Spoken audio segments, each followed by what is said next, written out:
Hello मित्रों, मैं स्वागत करता हूँ अपने चैनल स्पिरिचुअल ज्ञान में। आज आपका चैनल लाया है बहुत ही अच्छा विषय, शत्रु को कैसे बर्बाद करें बिना हाथ लगाए। आज का विषय बहुत ही अच्छा है, जो कि चाणक्य के 12 नीतियों द्वारा आपको हम बताएंगे कि शत्रु को कैसे पराजित करें। वीडियो को शुरू से अंत तक जरूर देखना, तभी आप समझ पाएंगे कि शत्रु को कैसे पराजित किया जाए, वह भी बगैर हाथ लगाए। जो मेरे चैनल पर पहली बार है वो वीडियो को लाइक और सब्सक्राइब जरूर कर दें। कमेंट में ये भी बता दें आप लोग कहां से मेरी वीडियो को देख रहे हैं। युद्ध से परे की विजय। शत्रु को पराजित करने का सर्वोत्तम तरीका है उसे लड़े बिना ही समाप्त कर देना। यह विचार आज के युग में जितना प्रासंगिक है उतना ही हजारों वर्ष पूर्व भी था, जब भारतीय इतिहास के सबसे चतुर रणनीतिकार आचार्य चाणक्य ने इसे सिद्ध किया। युद्ध में जब दो तलवारें टकराती हैं तब दोनों ओर रक्त बहता है, लेकिन जब बुद्धि से, योजना से, धैर्य और विवेक से युद्ध होता है तो शत्रु की पराजय बिना हथियार उठाए हो जाती है।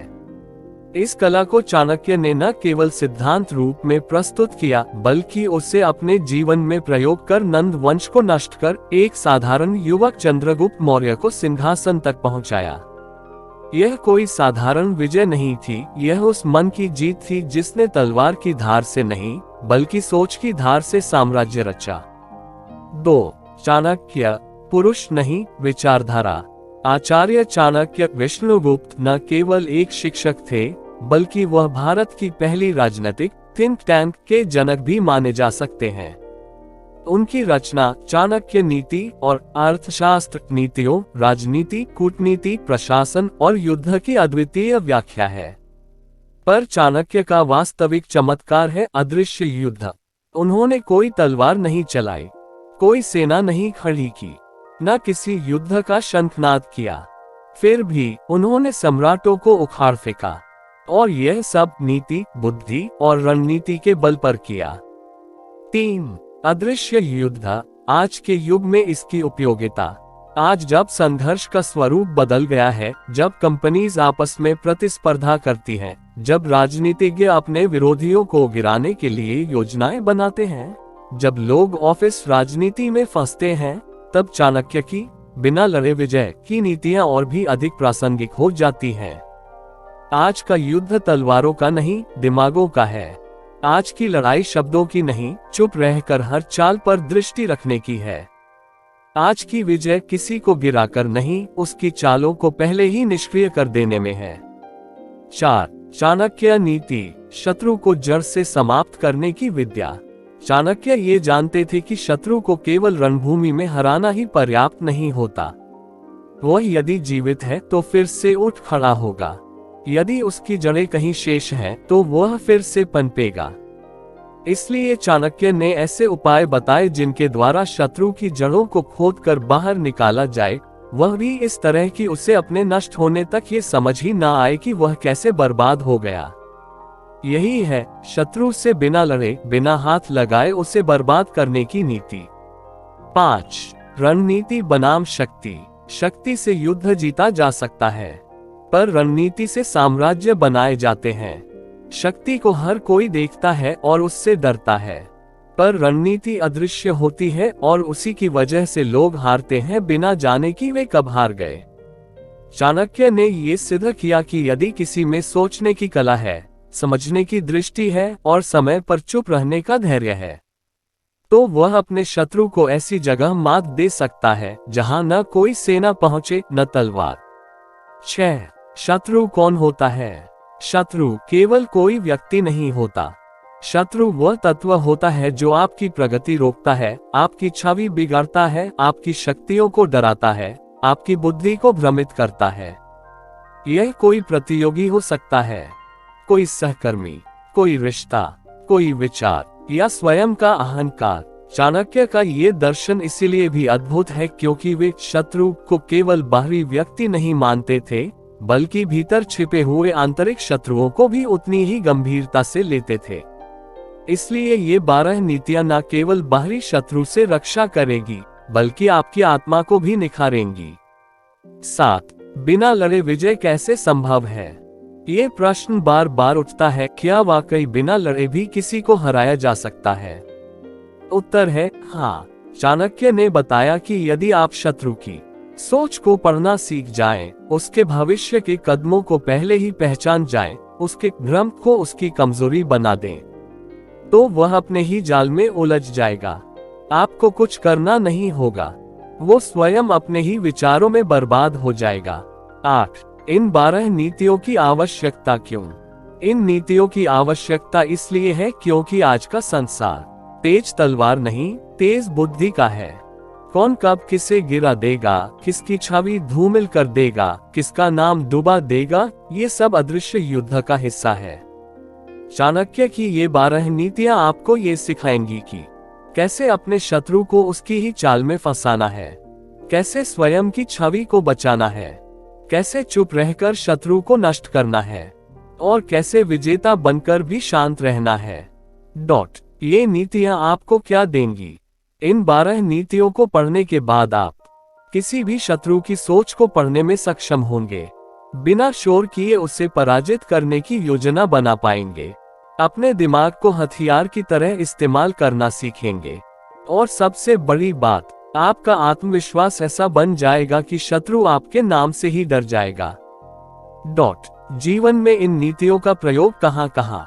आप इन नीतियों को निम्न क्षेत्रों में प्रयोग कर सकते हैं: कार्य क्षेत्र में, राजनीति, कॉर्पोरेट बिजनेस में, व्यक्तिगत जीवन में, रिश्तों, परिवार और पड़ोसियों में, सामाजिक स्तर पर छवि, सम्मान और प्रतिष्ठा बनाए रखने में, आंतरिक स्तर पर स्वयं के विचारों से लड़ने में। हर नीति आपको एक नई दृष्टि देगी, कैसे शत्रु को बिना लड़े पराजित किया जाए। पाठक के लिए एक सावधानी: इन नीतियों की शक्ति अत्यंत विशाल है। इन्हें पढ़ते समय ये ध्यान रखें कि इनका प्रयोग सद्विचार और आत्मरक्षा के लिए करें। इन्हें कभी भी दूसरों का अहित करने के लिए उपयोग न करें।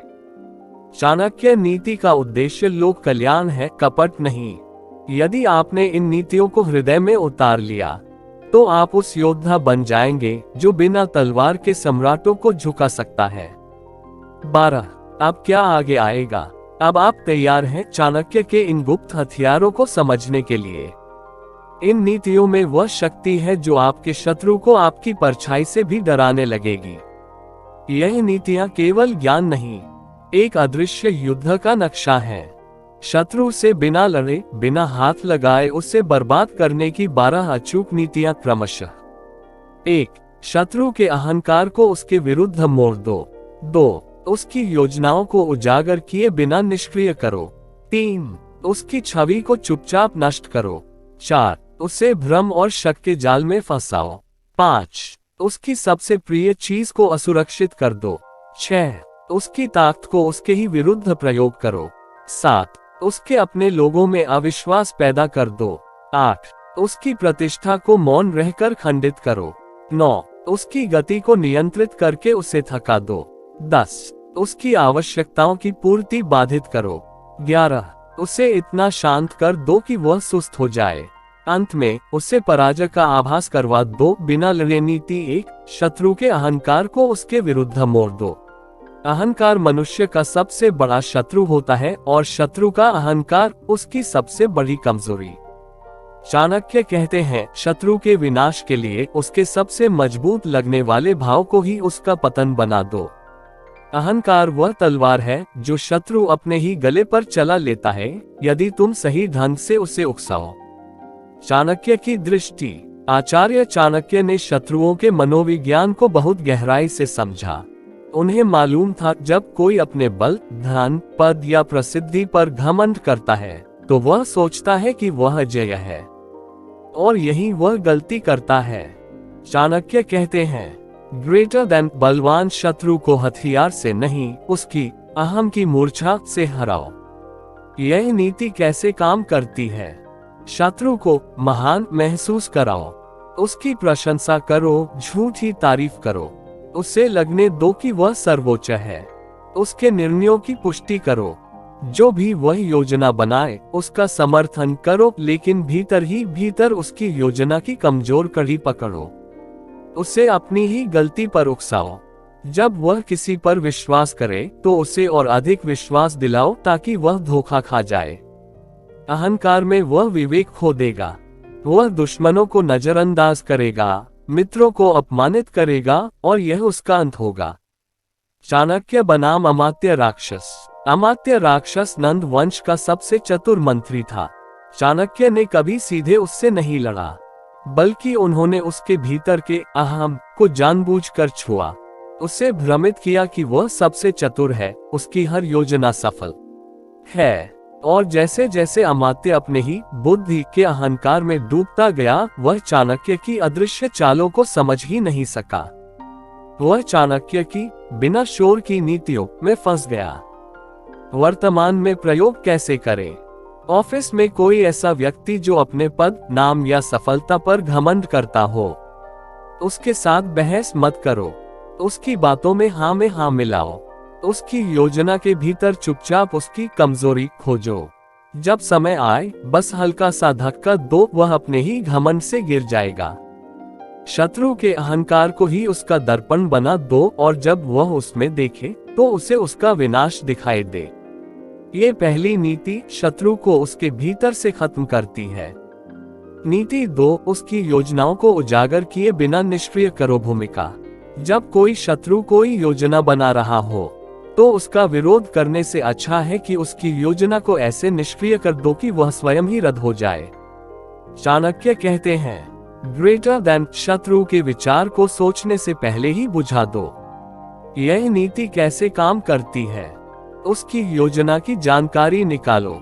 शत्रु कभी चुपचाप नहीं रहता, उसकी बातें, उसके लोभ, उसकी हरकतें बहुत कुछ कहती हैं। उस योजना के क्रियान्वयन में व्यवधान डालो। जैसे किसी मशीन का एक छोटा सा पुर्जा निकाल दिया जाए, वैसे ही उसकी योजना का एक महत्वपूर्ण घटक निष्क्रिय कर दो। उसके भरोसेमंद लोगों को भ्रम में डालो। जब योजनाकार को ही अपने लोगों पर संदेह हो जाए, योजना दम तोड़ देती है। कुछ भी सीधे मत करो, उसका रास्ता बंद कर दो बिना ये बताए कि वह बंद क्यों हुआ। एक ऐतिहासिक दृष्टांत। चाणक्य ने नंद के सेनापति को मारने या सामने से लड़ने की बजाय उसके दूतों को भ्रमित किया, उसके सैनिकों में भ्रम फैलाया, उसकी योजनाओं को लीक किया। नतीजा, सेनापति नंद को ही संदेहास्पद लगने लगा और उसे हटा दिया गया। आज के युग में कैसे प्रयोग करें? कोई प्रतियोगी आपकी छवि बिगाड़ने की योजना बना रहा है, उसके मीडिया स्रोतों को अपनी ओर कर लो। उसकी रणनीति से पहले ही उसकी कमजोरियां सार्वजनिक कर दो, लेकिन ये कभी मत बताओ कि यह तुमने किया। जब शत्रु की योजना कार्यान्वित ही न हो पाए तो उसकी हार निश्चित है और तुम्हारा नाम तक सामने नहीं आता। ये सबसे सुरक्षित युद्ध है। नीति 3, शत्रु के सबसे करीबी लोगों में भ्रम और संदेह उत्पन्न करो। यह नीति चाणक्य के उस सिद्धांत पर आधारित है जिसमें कहा गया है कि यदि आप शत्रु के बल का क्षरण करना चाहते हैं तो पहले उसके आसपास के लोगों में अविश्वास की जड़ें बो दो। यह नीति यह सिखाती है कि शत्रु को बाहर से नहीं, अंदर से तोड़ना सबसे प्रभावी रणनीति है। इसके लिए आपको शत्रु के सबसे विश्वस्त सहयोगियों के मन में उसके प्रति संदेह पैदा करना होगा। ये संदेह धीरे धीरे पूरे संबंधों की नींव को हिला देता है। मन में प्रश्न बो। शत्रु के सहयोगियों से बातचीत करते हुए संकेतों में बोलो कि उनके नेता यानी आपका शत्रु उनके पीछे क्या सोचता है। गोपनीयता का भ्रम फैलाओ। ये प्रचारित करो कि शत्रु अपने ही लोगों से बहुत कुछ छिपा रहा है। ये बात धीरे धीरे उनके मन में असुरक्षा पैदा करेगी। झूठी योजनाएं प्रसारित करो। कुछ ऐसी योजनाएं प्रसारित करो जिन्हें सुनकर सहयोगियों को लगे कि उन्हें धोखा दिया जा रहा है। विश्वासघात का बीज बो। किसी एक व्यक्ति को यह विश्वास दिलाओ कि शत्रु अब उस पर भरोसा नहीं करता। चाणक्य कहते हैं, संशय आत्मघाती होता है, परंतु ये शत्रु के शिविर में हो तो वह विनाशकारी हो सकता है। नीति 4, उसकी छवि पर अदृश्य प्रहार करो। शत्रु की सबसे बड़ी शक्ति उसकी छवि होती है, समाज में उसका सम्मान, उसका प्रभाव और उसका चरित्र। इस नीति का उद्देश्य है शत्रु की इस छवि को उसके बिना पता चले नष्ट करना। छोटी छोटी बातों को बड़ा बनाओ। शत्रु द्वारा की गई सामान्य गलतियों को प्रचारित करो। उन्हें ऐसा रूप दो कि वे नैतिक दोष प्रतीत हों। संदेहास्पद बातें फैलाओ, बिना प्रमाण के ऐसे प्रश्न उठाओ जो लोगों को सोचने पर मजबूर करे। चरित्र हनन को नैतिकता की आड़ में करो, ये दिखाओ कि तुम केवल समाज की भलाई के लिए प्रश्न उठा रहे हो। जनसंचार के माध्यमों का प्रयोग करो, अफवाह, संकेत और कहानी के रूप में बातें फैलाओ। यह नीति अत्यंत सूक्ष्म होती है, परंतु इसका प्रभाव स्थायी और गहरा होता है। नीति 5, शत्रु के मार्ग में मोह और लालच के जाल बिछा दो। जब शत्रु का ध्यान लक्ष्य से हटकर सुख सुविधाओं पर चला जाए, तब उसकी पराजय निश्चित होती है। भ्रष्ट साधनों का प्रस्ताव दो, शत्रु को ऐसे विकल्प दो जिसमें अधिक लाभ हो लेकिन नैतिक पतन की आशंका हो। झूठे पुरस्कारों का निर्माण करो, दिखावटी अवसरों से उसका ध्यान भटकाओ। ऐसे सहयोगी भेजो जो उसे बहका सके, भीतर से उसकी रणनीति को विचलित करो। मन में इच्छाओं की तीव्रता बढ़ाओ, उसे दिखाओ कि युद्ध की बजाय विलासिता बेहतर है। यह नीति शत्रु को निष्क्रिय बनाने में सबसे प्रभावी मानी जाती है। नीति 6, शत्रु को उसकी ही वाणी में फंसा दो। शत्रु जो बोलता है वही उसकी कमजोरी बन सकती है। पुराने वक्तव्यों को संदर्भ बदलकर पेश करो, विरोधाभास दिखाओ, ये दिखाओ कि वह जो कहता है करता नहीं। सार्वजनिक रूप से स्पष्टीकरण मांगो, तथ्यों को तोड़ मरोड़ कर वापस उसकी ही भाषा में रखो। यह नीति जनता के बीच शत्रु की विश्वसनीयता को नष्ट कर देती है। नीति 7, समय से पहले शत्रु को थका दो। थका हुआ योद्धा युद्ध नहीं जीतता। शत्रु को मानसिक और शारीरिक रूप से इतना थका दो कि वह लड़ने की स्थिति में न बचे। झूठी तैयारियों की खबरें फैलाओ। उसे चौकन्ना रहने पर मजबूर करो, उसके संसाधनों का व्यर्थ उपयोग करवाओ, दबाव की निरंतरता बनाए रखो। चाणक्य कहते हैं, एक थका हुआ शत्रु स्वयं ही युद्ध छोड़ देता है। नीति 8, शत्रु को अपने ही लोगों से कटवा दो। जब शत्रु अपने लोगों से कट जाता है तब वह अकेला पड़ जाता है। यह नीति उसके सामाजिक और राजनीतिक आधार को खत्म कर देती है। उसके सहयोगियों से निजी संपर्क बनाओ, उसके निर्णयों को लेकर अंदरूनी असहमति पैदा करो, संदेह और अविश्वास का माहौल बनाओ, प्रशंसा का विभाजन करो ताकि लोग खुद को ज्यादा समझें। यह नीति सबसे खतरनाक होती है क्योंकि यह शत्रु के मूल ढांचे को ढहा देती है। नीति 9, मित्र बनकर उसके भीतर घुसपैठ करो। यह नीति सबसे चाणक्य मानी जाती है। स्वयं को मित्र सिद्ध करके शत्रु की अंतरात्मा तक पहुंचो। विश्वास जीतो, गुप्त बातें जानो। निर्णयों में सलाह दो जो उसका नुकसान करे। भीतर से धीरे धीरे उसे खोखला करो। यह नीति इतनी सूक्ष्म होती है कि शत्रु को अंत तक समझ नहीं आता कि विनाश कहां से शुरू हुआ। नीति 10, उसे ऐसा विकल्प दो जो अंततः उसे ही खत्म कर दे। यह नीति कूटनीतिक चालाकी की चरम सीमा है। ऐसे प्रस्ताव रखो जो अच्छे लगे लेकिन अंदर से नुकसानदायक हो। ज्यादा स्वतंत्रता दो ताकि वह मर्यादा तोड़े। दो विकल्पों में ऐसा भ्रम पैदा करो कि वह गलत चुनाव करे। दिखावटी सम्मान से अहंकार को बढ़ाओ। यह नीति शत्रु को स्वयं के ही निर्णयों से मिटा देती है। नीति 11, उसके गौरव को अपमान में बदल दो। गौरव जब चोट खाता है तब व्यक्ति अंदर से टूट जाता है।